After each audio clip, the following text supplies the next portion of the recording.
جیسا کہ آپ کے بھی علم میں ہے کہ رمضان المبارک کا بابرکت مہینہ جو ہے اس کی آمد ہے. اللہ تعالیٰ سے دعا ہے کہ یا اللہ ہمیں اپنی زندگی میں اس ماہ مبارک کو پا کر اپنے گناہوں کی بخشش کروا لینے کی توفیق عطا فرما. ہماری آج کی گفتگو قرآن مجید قرآن حمید کی فضیلت، مناقب اور اسی حوالے سے ہوگی. جب میں اس موضوع کے اوپر مطالعہ کر رہا تھا تو اقبال کا یہ شعر اور یہ الفاظ بارہا میرے ذہن میں گردش کرتے رہے کہ غافل اپنے پھل کی شیرینی سے خود شجر ہے. کہ درخت کو یہ نہیں پتا ہوتا کہ اس کے اوپر لگنے والے پھل کی مٹھاس کتنی. شجر اپنے اوپر لگنے والے پھل کی مٹھاس سے، اس کی قدر و قیمت سے غافل ہوتا ہے. مسلمان بھی آج اس بات سے غافل ہے کہ اس کو ملنے والی کتاب کی مٹھاس کیا ہے. جس کتاب کو وہ مانتا ہے، جو کتاب اس کی رہنمائی، اس کی ہدایت، اس کی زندگی کو گزارنے کے لیے نظام حیات جو اللہ تعالیٰ نے، جس میں اللہ نے دین کو مکمل بیان کر دیا، ایک مسلمان بھی آج اس بات سے غافل ہے کہ اس کے اوپر اللہ کا یہ کتنا بڑا انعام ہے، یہ کتنا بڑا احسان ہے کہ وہ جس کتاب کو مانتا ہے، جس کتاب پر ایمان رکھتا ہے، وہ کتاب قرآن مجید قرآن حمید ہے، جس کے بارے میں خود اللہ رب العزت نے ابتدا میں ہی یہ بات ارشاد فرمائی، الف لام میم ذالک الکتاب لا ریب فیہ. یہ کتاب، الکتاب، یہ ایک کتاب. کیوں؟ کیونکہ دنیا کے اندر قرآن وہ واحد کتاب ہے جس کو ایک کتاب کہا جا سکتا ہے.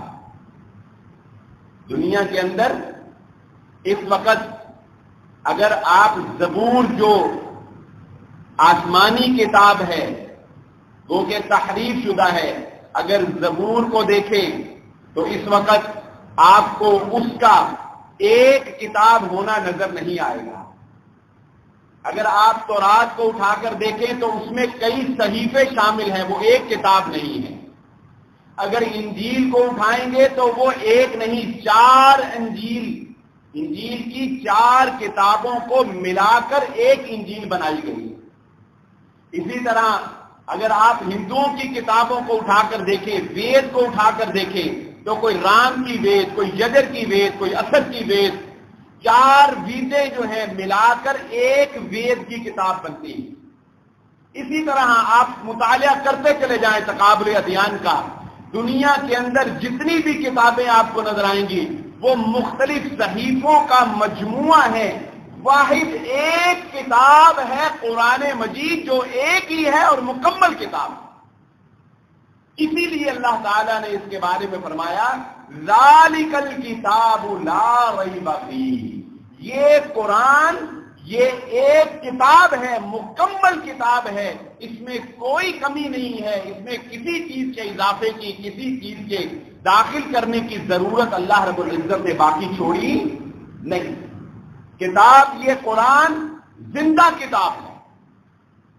یہ بات میں کیوں کہہ رہا ہوں؟ یہ قرآن زندہ کتاب ہے. کس طرح زندہ کتاب ہے؟ تورات عبرانی زبان میں نازل ہوئی. آج دنیا کے اندر تورات کو ماننے والے عبرانی نہیں بول سکتے. انجیل یونانی زبان میں نازل ہوئی. انجیل کو ماننے والے یونانی زبان نہیں بول سکتے. دنیا میں ان زبانوں کو نہیں بولا جاتا. ہندوؤں کی مذہبی کتاب وید سنسکرت زبان میں نازل ہوئی. سنسکرت ہندوؤں کو بولنی نہیں آتی. واحد کتاب دنیا میں قرآن ہے جو عربی میں نازل ہوا، اور آج دنیا میں عربی کروڑوں انسان بولتے ہیں، زندہ کتاب ہے۔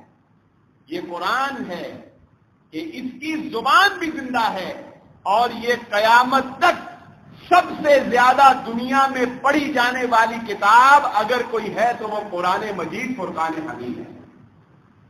اور عیسائیوں کو بھی اپنی کتاب سے محبت ہوگی، سکھوں کو بھی اپنی کتاب سے محبت ہوگی، پارسیوں کی کتاب اوسطا وہ بھی اپنی کتاب سے بڑی الفت رکھتے ہوں گے، لوگ تورات کو بھی چومتے ہوں گے، لیکن یہ اعجاز اللہ رب العزت نے اے مسلمانوں صرف تمہاری کتاب کو رکھا ہے کہ یہ سینوں میں اتر جانے والی کتاب ہے۔ سینوں میں اترنے والی کتاب کون سی ہے؟ صرف قرآن۔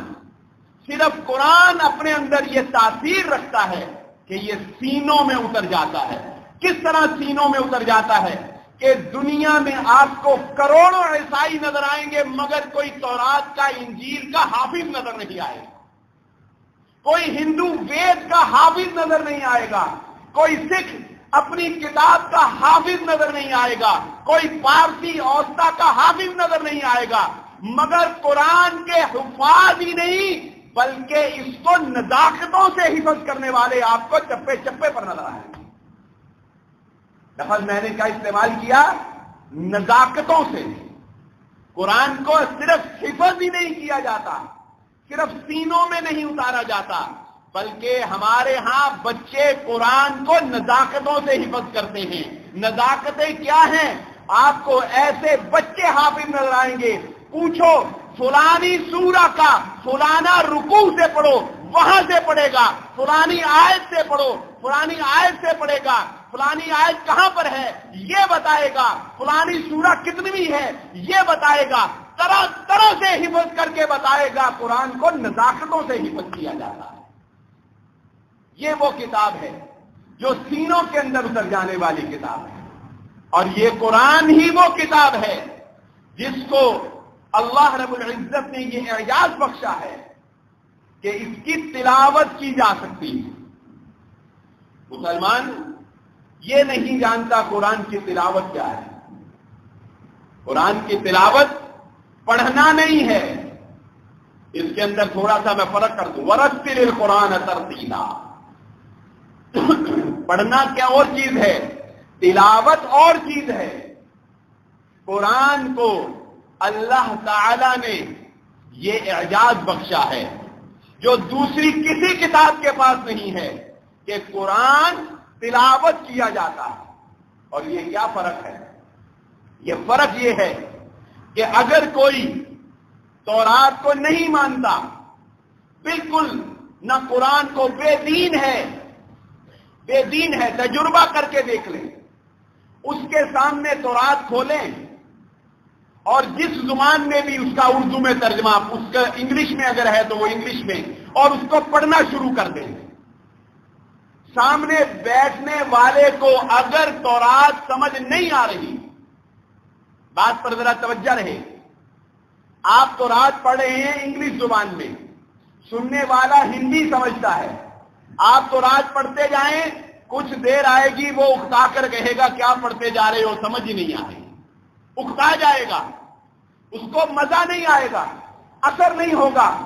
ہندوؤں کی کتاب سنسکرت میں پڑھنا شروع کر دیں، ایک اکتا جائے گا دل، مگر یاد رکھیے قرآن وہ کتاب ہے، کسی کافر کو سامنے بٹھا کر اس کو سمجھ نہ بھی آئے، کسی قاری کی زبان میں قرآن تلاوت کرنا شروع کر دے، وہ یہ نہیں کہہ سکتا مجھے مزہ نہیں آ رہا، میں اکتا گیا ہوں۔ مثالیں موجود ہیں نا، تاریخ میں مثالیں موجود ہیں، کافروں کے سامنے جن کو عربی نہیں آتی تھی، قاریوں نے قرآن پڑھا، انہوں نے کہا ہمیں سمجھ نہیں آتی تھی مگر اثر اتنا تھا، دل کرتا تھا سنتے چلے جائیں۔ مثالیں دنیا میں موجود ہیں۔ یہ کیا ہے؟ تجربہ کر کے دیکھیے، جب قاری قرآن پڑھ رہا ہوتا ہے، تلاوت کر رہا ہوتا ہے، تو ایسا محسوس ہوتا ہے کہ قرآن حلق سے نیچے سینے میں اترتا چلا جا رہا ہے، قرآن دل پر اثر کر رہا ہے۔ اسی لیے تو اللہ رب العزت نے اس قرآن کی یہ تاثیر بیان کی ہے کہ اللہ کا ذکر جب ایمان والوں پر کیا جاتا ہے ان کے رونگٹے کھڑے ہو جاتے ہیں، وجلت قلوبہم، ان کے دل ہل جاتے ہیں، وہ بے اختیار سجدہ ریز ہو جاتے ہیں۔ اسی لیے تو اللہ نے اس قرآن کا یہ اثر بیان کیا ہے، لو انزلنا هذا القرآن على جبل لرأيته خاشعا متصدعا من خشية اللہ، اگر ہم اس قرآن کو پہاڑ جیسی مضبوط اور ٹھوس چیز پر نازل کر دیتے تو آپ دیکھتے کہ وہ پہاڑ بھی خشیت الہی سے ریزہ ریزہ ہو جاتا، پہاڑ بھی۔ کیوں؟ کیونکہ اس قرآن کے اندر اللہ تعالی نے خشیت رکھی ہے، اللہ کی خشیت، یہ اللہ کا کلام ہے، اور کسی اور کتاب کا ماننے والا یہ دعویٰ نہیں کر سکتا، نہ اس کتاب میں یہ چیلنج کیا گیا ہے۔ مسلمانوں، تمہاری خوش قسمتی، اپنے اعمال کی طرف دیکھو، اپنے اعمال کی طرف دیکھو، اپنے کردار کی طرف دیکھو۔ چند روپوں کی خاطر جو اپنا وعدہ توڑ دینے والے، اپنی قسمیں توڑ دینے والے، اپنی زبانوں سے پھر جانے والے، تحریروں کو بدل دینے والے، میں نہیں مانتا کہ وہ چند روپوں کی خاطر قرآن نہ بدلتے، ضرور بدلتے، لیکن تم پر یہ اللہ کا احسان ہے کہ اللہ نے اس قرآن کو تمہارے رحم و کرم پہ نہیں چھوڑا، فرمایا انا نحن نزلنا الذکر، اس نصیحت کو ہم نے نازل کیا اور اس کی حفاظت بھی ہم ہی کر کے دکھائیں گے۔ دیکھ لو، تورات انجیل کو ان کی امتوں کے رحم و کرم پر چھوڑا، تحریف کر دی، بدل ڈالا اپنی کتابوں کو۔ یہ تو اللہ کا ہم پر احسان ہے، یہ تو اللہ کا ہم پر انعام ہے کہ یہ واحد قرآن وہ کتاب ہے، اور دنیا کے اندر کوئی ایسی کتاب نہیں کہ جس کے اندر یہ بات لکھی ہو کہ جس نے اس کتاب کو لکھا یا جس نے اس کتاب کو نازل کیا یا جس کی یہ کتاب ہے وہ قیامت تک اس کی حفاظت بھی کرے گا۔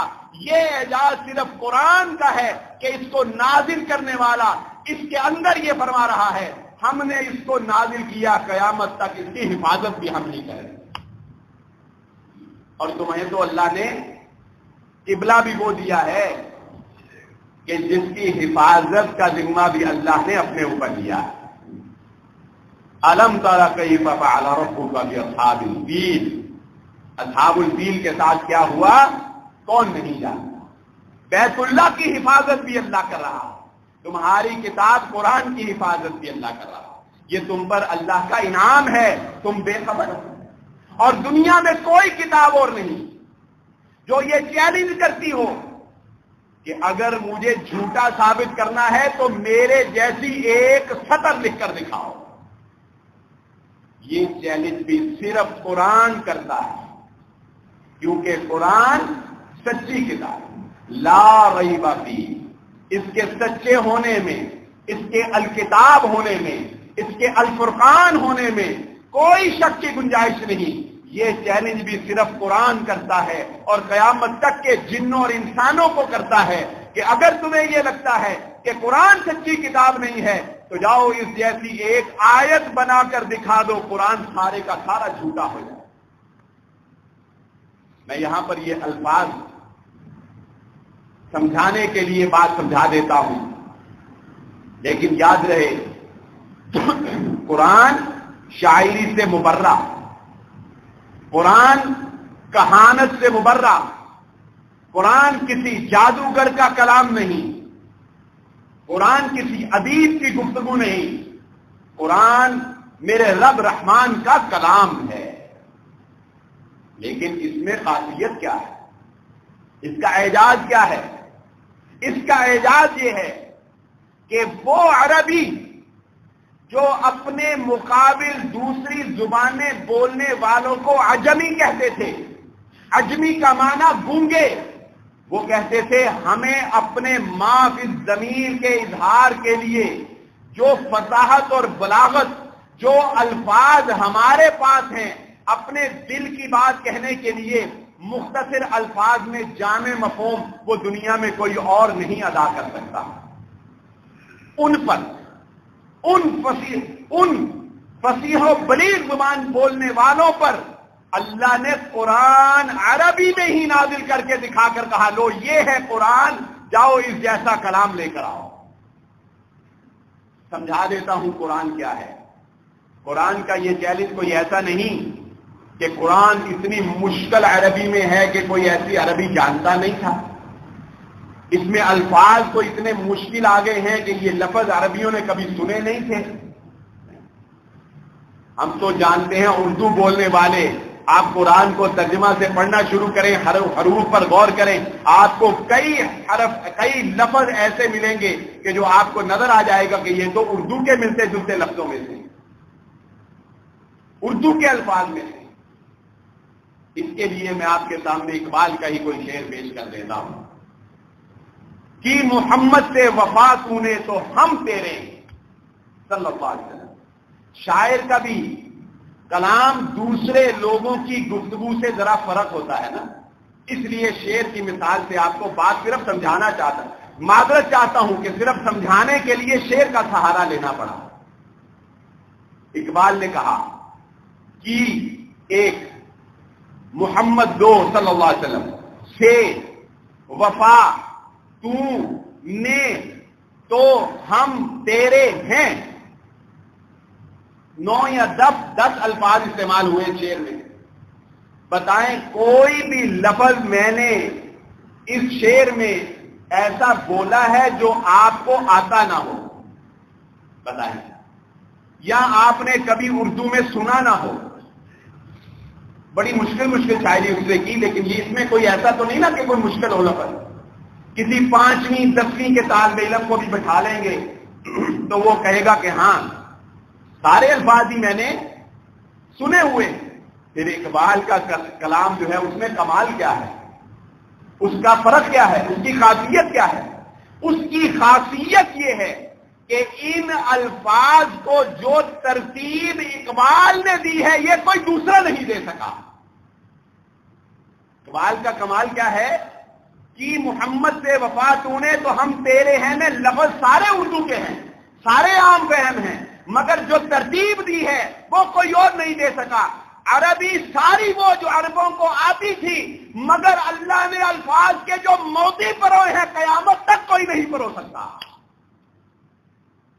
الفاظ کو جو ترتیب اللہ نے دی ہے، لفظوں کا جو اتار چڑھاؤ، جو فصاحت و بلاغت اللہ نے استعمال کی ہے، وہ قیامت تک کوئی کوئی انسانوں میں سے بڑے سے بڑا ادیب اور جنات میں سے کوئی بڑے سے بڑا عالم وہ بلقیس کا تخت تو اپنے علم کی روشنی میں ایک جگہ سے دوسری جگہ لا سکتا ہے، مگر قرآن جیسا دوسرا کلام پیش نہیں کر سکتا.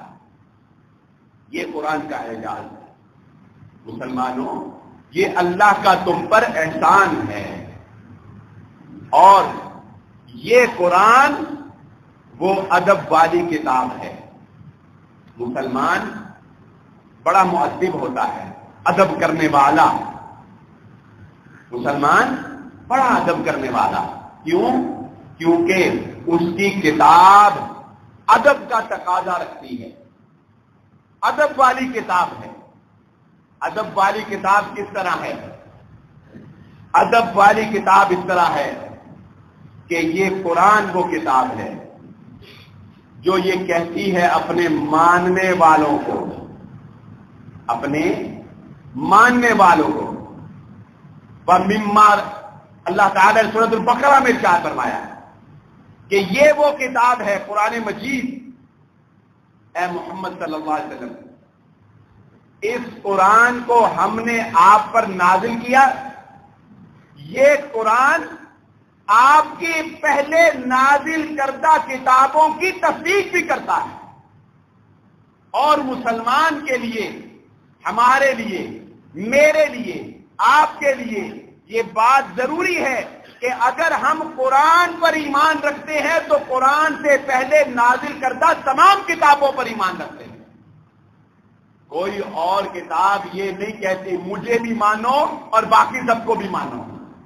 وہ کیا کہتی ہے؟ صرف مجھے مانو۔ قرآن کیا کہتا ہے؟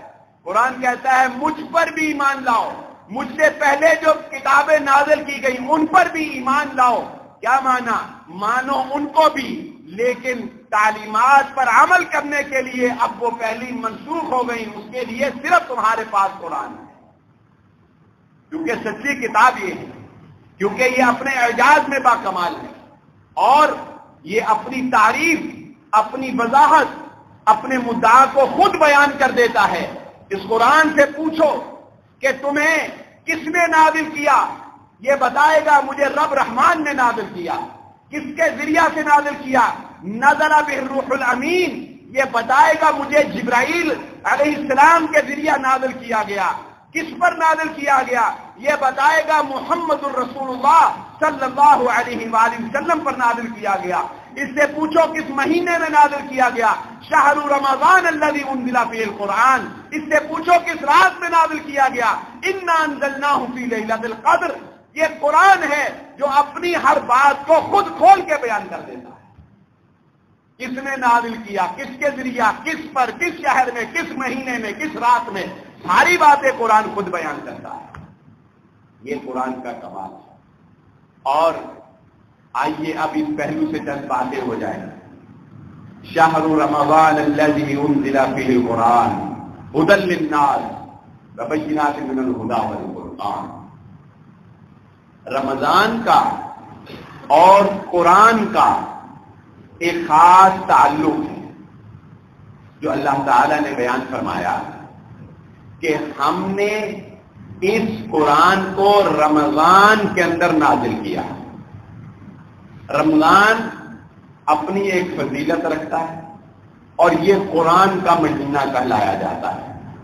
اس کے اندر قرآن زیادہ سے زیادہ پڑھا جاتا ہے، راتوں کو قیام میں پڑھا جاتا ہے، سنا جاتا ہے۔ یہ ہے کیا؟ یہ فلسفہ کیا ہے؟ اس کو بھی ذرا سمجھنے کی ضرورت ہے۔ آج اس کو تفصیل سے تھوڑا سمجھاتا ہوں۔ ہمارا یہ وجود فَإِذَا سَوَّيْتُهُ وَنَفَخْتُ فِيهِ مِن رُّوحِي فَقَعُوا لَهُ سَاجِدِينَ۔ اللہ تعالیٰ فرماتے ہیں کہ جب انسان کی نوک پلک کو میں سنوار دوں اور اس میں اپنی جانب سے روح کو پھونک دوں تو فرشتوں کو حکم دیا کہ پھر تم اس کے لیے سجدہ ریز ہو جانا۔ کیا مانا؟ کہ انسان کے وجود کو، اس جسم کو کھنکتی ہوئی مٹی سے پیدا کیا گیا اور اس کے اندر روح کو ودیت کیا گیا۔ یہ دو چیزوں کا مرکب قرار پایا، ایک جسمانی وجود اور ایک ہمارا روحانی وجود۔ یہ مل کر زندگی وجود میں آتی ہے، روح اور جسم مل کر۔ یہ جسم اس زمین سے بنا، اسی زمین کی خوراک کھاتا ہے، اسی زمین سے اناج اگتا ہے، اسی زمین سے اس کی غذا ملتی ہے۔ جب انسان مر جاتا ہے اس جسم کو اسی مٹی کے سپرد کر دیا جاتا ہے۔ ادھر سے ہی آیا، ادھر سے ہی غذائیات، ادھر سے ہی اسی مٹی میں۔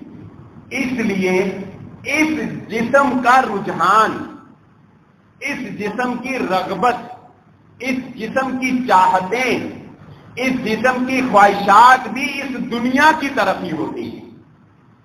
ادھر سے جو آیا ہے اس میں دل لگاتا ہے۔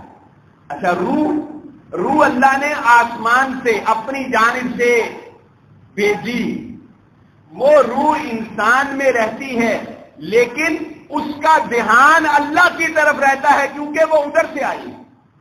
اس کی غذا بھی وَيَسْأَلُونَكَ عَنِ الرُّوحِ، یہ آپ سے روح کے بارے میں سوال کرتے ہیں، ان کو بتائیے تم روح کو نہیں سمجھ سکتے۔ قُلِ الرُّوحُ مِنْ أَمْرِ رَبِّي، روح تو صرف تیرے رب کا حکم ہے۔ اس کی غذا بھی اللہ نے آسمانوں سے قرآن نازل کی۔ روح کی غذا کیا ہے؟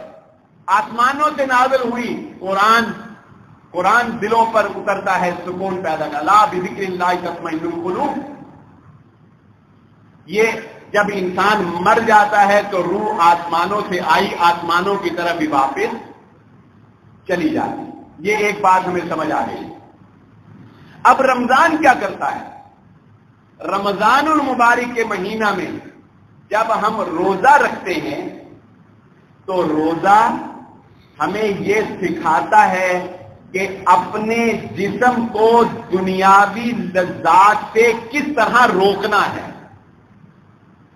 روزہ ہمیں بتاتا ہے دنیا کی خواہشات کو کس طرح سے مارنا ہے، کس طرح سے ایک چیز کو حاصل کر سکنے کے باوجود اللہ کے حکم پر اس کو چھوڑ دینا ہے۔ سامنے پڑے ہوئے پانی کے گلاس کو منہ سے نہیں لگانا، وہ دنیا کی لذت و نعمت ہے، لیکن یہ اللہ کا حکم ہے کہ اس حالت میں اس کو نہیں پینا، تو اللہ کا حکم مانتے ہوئے اس کو نہیں پینا۔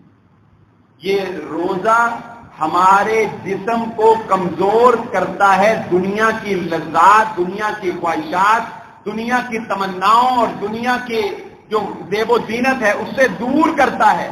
جب یہ یہاں سے دور کر رہا ہوتا ہے تو اس مہینہ میں پھر قرآن پڑھا جا رہا ہوتا ہے، اور قرآن ہماری روح کو مضبوط کر کے اس کو اللہ کے قریب کر رہا ہوتا ہے۔ تو یہ روزہ اور قرآن مل کر یہ کام کرتے ہیں کہ آپ کو دنیا سے دور اور اللہ کے قریب کر دیتے ہیں۔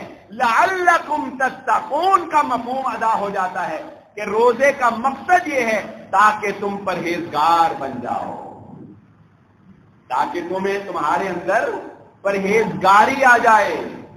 اس کی مثال علماء اکرام، علوم القرآن پر کتابیں لکھنے والوں نے اس کی مثال اس طرح سے بھی دی ہے کہ اس کو آپ اس مثال سے سمجھ لیں کہ جس طرح ایک گھوڑا ہوتا ہے، یہ جسم ایک گھوڑے کی نما سمجھ لیں، اور گھوڑے کے اوپر ایک سوار ہوتا ہے، اس جسم پر روح کو سوار سمجھ لیں۔ یہ بتائیں اگر وہ سوار زندہ رہے، گھوڑے کی لگامیں اس کے ہاتھ میں رہیں، تو گھوڑا اپنی مرضی نہیں کر سکتا، اس سوار کی مرضی کے مطابق موو کرے گا۔ اور اگر اوپر بیٹھا ہوا سوار مر جائے تو پھر گھوڑا جدھر مرضی اپنی مرضی سے پھرے گا نا۔ تو اس جسم کو لگامیں ڈالنے والی چیز جو ہے وہ روح ہے، جو اس کو بھٹکنے نہیں دیتی، اس کو دائیں بائیں نہیں جانے دیتی، اس کو صراط مستقیم پر رکھتی ہے۔ لیکن جب ہم گناہوں کی کثرت کی وجہ سے اس روح کو مار دیتے ہیں تو پھر یہ جسم اپنی مرضی کرتا پھرتا ہے، فی طغیانہم یعمہون، پھر یہ بہکنے کے لیے چھوڑ دیا جاتا ہے، پھر یہ اپنی مرضی سے بے لگام پھرتا ہے۔ رمضان کا یہ مقصد ہے، یہ فلسفہ ہے، یہ فائدہ ہے، اور اسی لیے بڑے بڑے محدثین، امام مالک جیسے رحمہ اللہ تعالی، جو مسجد النبوی میں بیٹھ کر درس حدیث دینے والے، وہ بھی اس ماہ مبارک کے اندر اپنے آپ کو صرف قرآن سے جوڑ لیتے تھے، حدیث کا درس ختم کر کے کہتے تھے رمضان صرف قرآن کا مہینہ ہے، اس میں صرف قرآن پڑھا جائے گا، قرآن پڑھا جائے گا، قرآن سمجھا جائے گا، قرآن سمجھایا جائے گا، کیونکہ خیرکم من تعلم القرآن وعلمہ۔ اللہ تعالیٰ نے اس قرآن کی تعلیم کو یہ اعزاز بخشا ہے کہ فرمایا تم میں سے بہترین ہے وہ شخص جو قرآن سیکھتا ہے اور دوسروں کو قرآن سکھاتا ہے۔ قرآن سیکھنے والا، قرآن سکھانے والا، اور سیکھنے اور سکھانے کا مقصد عمل ہوا کرتا ہے۔ جس طرح موطا امام مالک کی وہ روایت آپ کے سامنے شاید پہلے بھی رکھی، عبداللہ بن مسعود رضی اللہ تعالیٰ عنہ کا یہ قول، ان کا یہ اثر کہ وہ اپنے دوستوں میں بیٹھے ہوئے، اور آپ جانتے ہیں قیامت جب قائم ہونی ہے تو بدترین لوگوں کے اوپر قائم ہونی، علی اشرار الناس، دنیا کے سب سے برے لوگ وہ ہوں گے جن پر قیامت قائم ہوگی، اتنے برے کہ ان میں سے بڑا نیک انسان، اللہ کے نبی صلی اللہ علیہ وآلہ وسلم نے ارشاد فرمایا، ان میں سے نیک انسان وہ ہوگا جو راستے کے اندر کسی دو افراد کو بدکاری کرتے ہوئے دیکھ کر صرف اتنا کہے گا کہ اس کو کسی پردے کے پیچھے لے جا کر یہ کام کر، یہ بڑا نیک آدمی ہوگا۔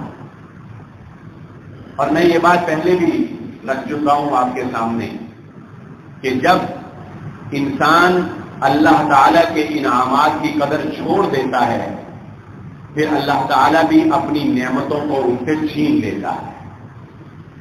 جیسا کہ ایک سنت اگر ترک کر دی جاتی ہے تو بطور سزا ایک بدعت رائج ہو جاتی ہے.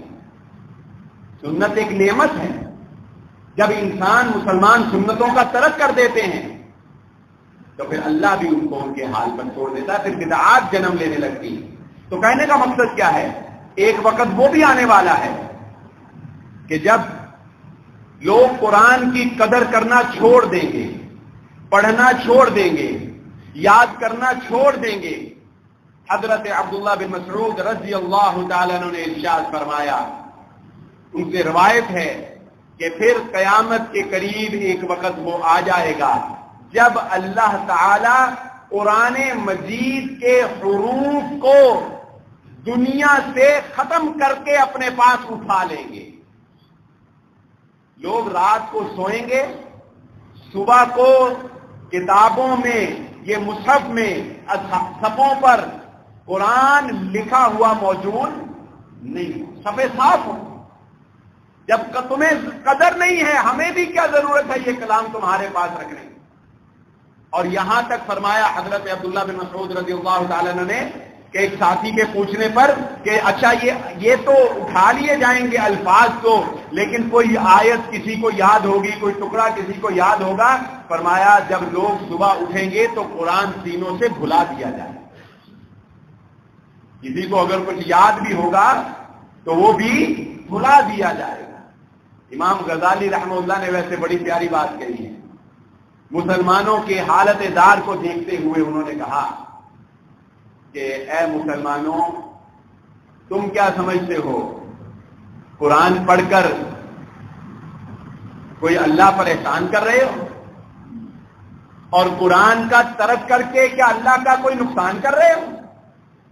یاد رکھو، اگر تمہاری آنکھیں قرآن کو پڑھنا چھوڑ دیں گی، اللہ نابینوں کو حافظ بنا دے گا، قرآن ضائع نہیں ہونے والا.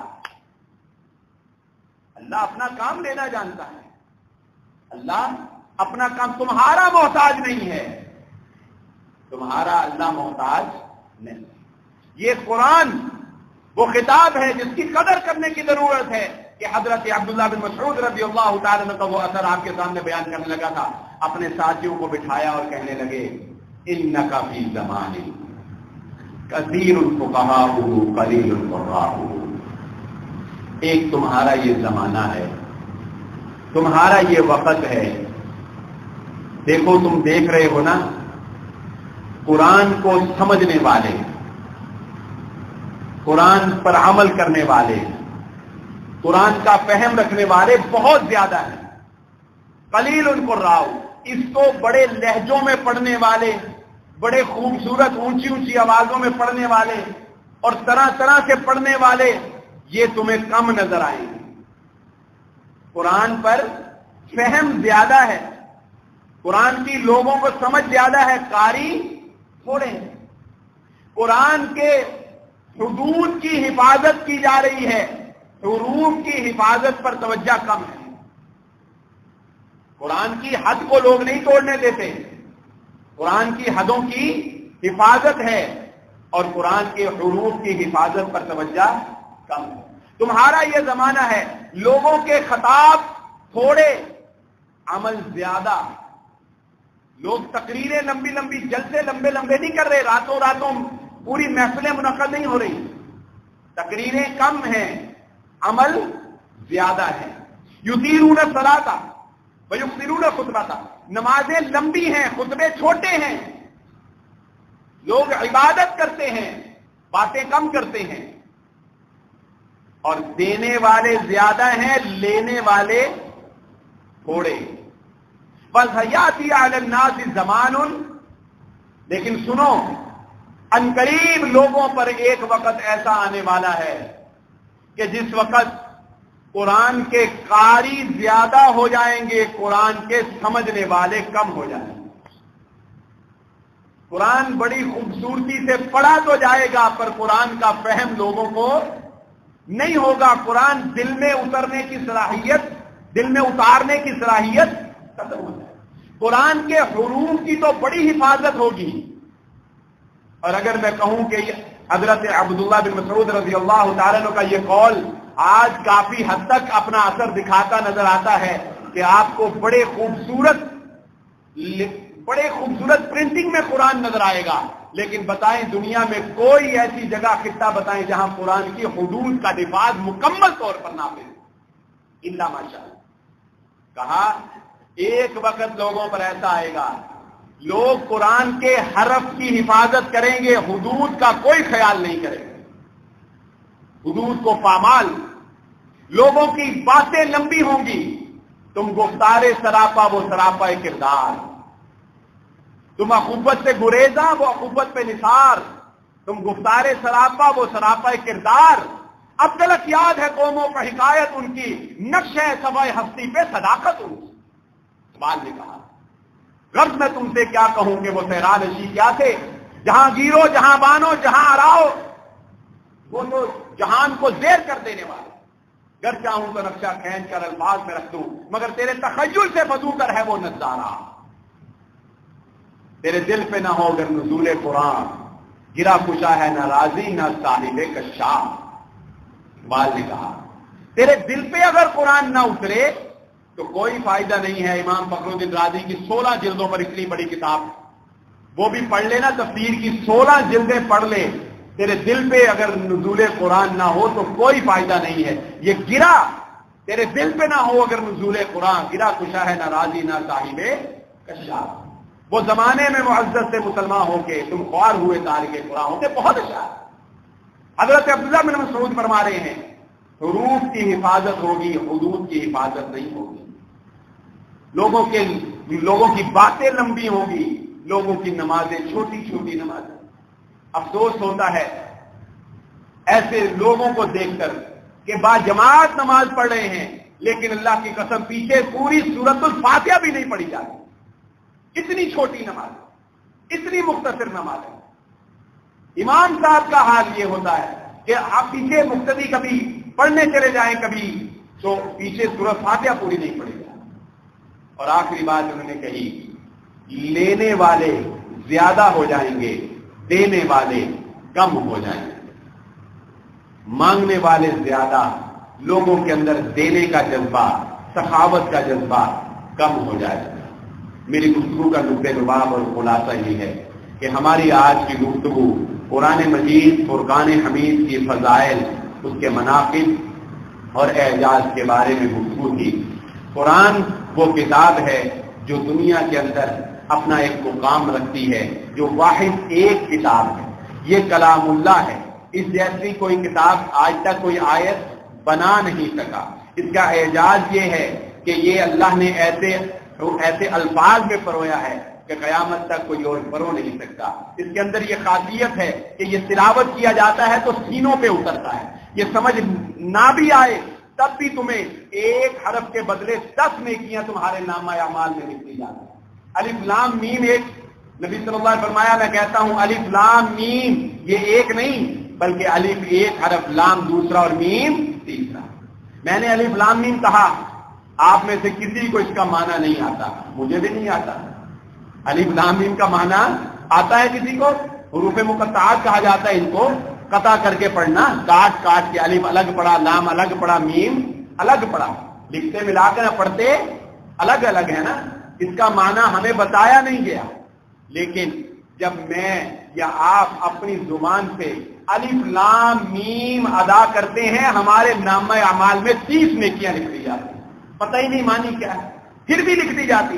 یہ قرآن کا اعجاز ہے، یہ تلاوت کیا جاتا ہے تو سینوں پہ اترتا ہے، نامہ اعمال میں نیکیاں لکھی جاتی، کسی اور کتاب کی تلاوت نہیں کی جا سکتی۔ آپ کے سامنے مثالوں سے بات رکھی، یہ قرآن زندہ کتاب ہے جس کی زبان زندہ ہے۔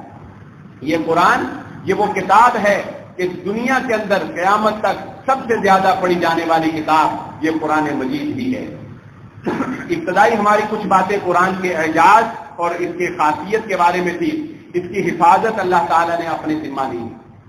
پھر آپ کے سامنے یہ بات بھی رکھی کہ جو ناقدری کرتے ہیں ان سے نعمتوں کو چھین لیا جاتا ہے، اور اس ضمن میں آپ کے سامنے مثال رکھی کہ قرب قیامت قرآن مجید کو بھی جب لوگ بھلا دیں گے، یعنی اس پر عمل کرنا اور اس کی قدر کرنا، تو یہ بھی اٹھا لیا جائے گا۔ اور آخر میں ایک اہم ترین بات جو عمل سے تعلق رکھتی ہے، اور وہ حضرت عبداللہ بن مسعود رضی اللہ تعالیٰ عنہ کا وہ اثر ہے جو آپ کے سامنے رکھا، جس میں یہ فرق بیان کیا گیا کہ صحابہ کے زمانے میں قرآن کے ساتھ کیا رویہ تھا اور آج ہمارا رویہ قرآن مجید کے ساتھ کیا ہے۔ اللہ تعالیٰ سے دعا ہے اللہ مجھے اور آپ کو جو کہا جو سنا سمجھنے کی اور عمل کرنے